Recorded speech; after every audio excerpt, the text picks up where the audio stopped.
plagiarism. This is a topic of public matter. So, what is plagiarism?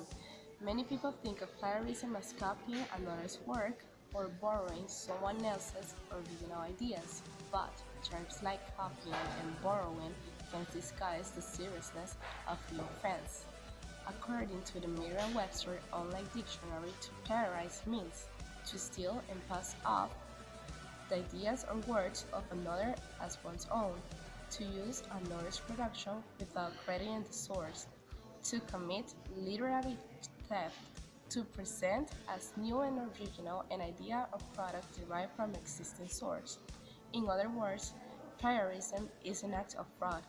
It, it involves both stealing someone else's work and lying about it afterwards. So, but can words and ideas really be stolen? According to the US law, the answer is yes. The expression of original ideas is considered intellectual property and is protected by copyright laws. Just like original inventions, almost all forms of expressions fall under copyright protection as long as they are recorded in some way, such as book or computer files. So, all of the following are considered plagiarism: turning in someone else's work as your own, copying words or ideas for someone else's without giving credit, failing to put a quotation in quotation marks, giving incorrect information about the source of a quotation, changing words but copying the sentence structures of a source without giving credit. Copying so many words or ideas from a source that it makes up the majority of your work, whether you give credit or not, see our section. The advent of the internet has made tasks like researching and doing your homework far easier. Billions of pages worth of information can be accessed in a few minutes. All you need to do is type a couple of words and a search engine can do the work for you. The ready availability of resources through the internet has its benefits, but it also comes with a few setbacks. For one, plagiarism has also been made easier to do. Plagiarism means taking the words, work, or even the ideas of another person and presenting them as your own. In short, it is a form of intellectual theft. In order to avoid committing internet plagiarism, make sure to always cite your sources. Don't forget to use quotation marks when copying direct quotations, and review your work thoroughly. Whether done accidentally or intentionally, plagiarism is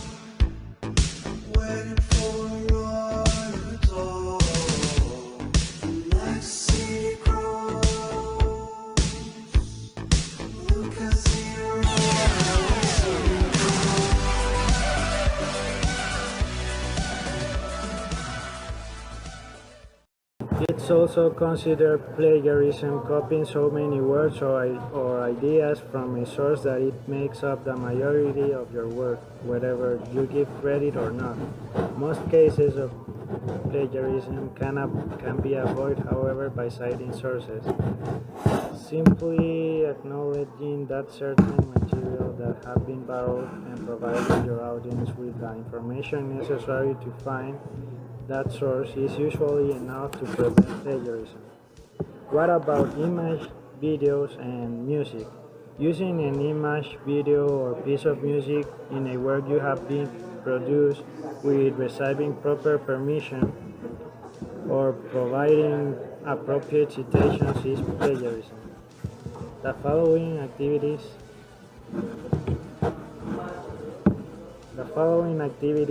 are very common in today's society. Despite their popularity, they still can count as plagiarism. Copying media, especially images, from other websites to paste them into your own papers or websites, making a video using footage from others' videos or using copyright music as part of the soundtrack, performing another person's copyright music, composing a piece of music that borrows heavily from another composition. Certainly these media pose situations in which it can be challenging to determine whether or not the copyrights of work are being violated.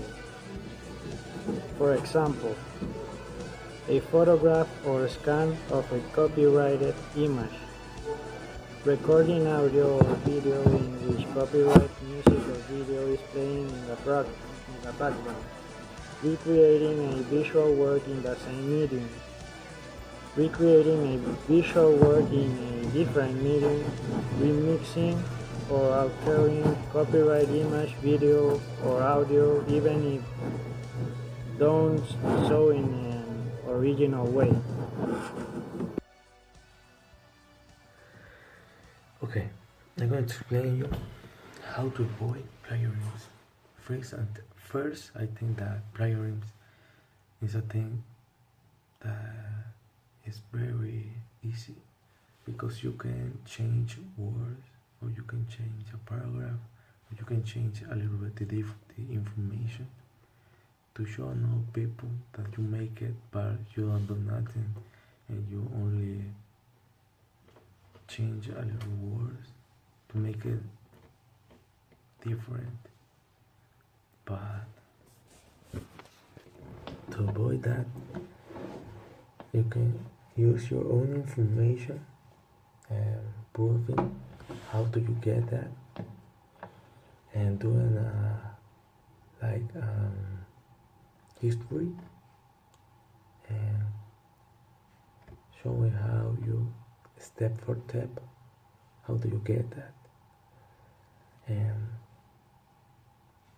with your conclusions, with a different conclusion of another author, checking that you're not talking the same, that you're saying different things, that you are in different place, that you make it because you want to show,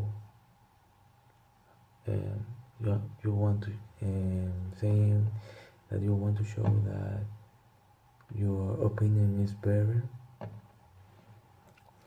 And the reason that why you do that work, and I think that the most important is to show the information that you get, and to prove that you are not plagiarizing with another author, and seeing the sources that prove that. I think that that's all you need to avoid plagiarism.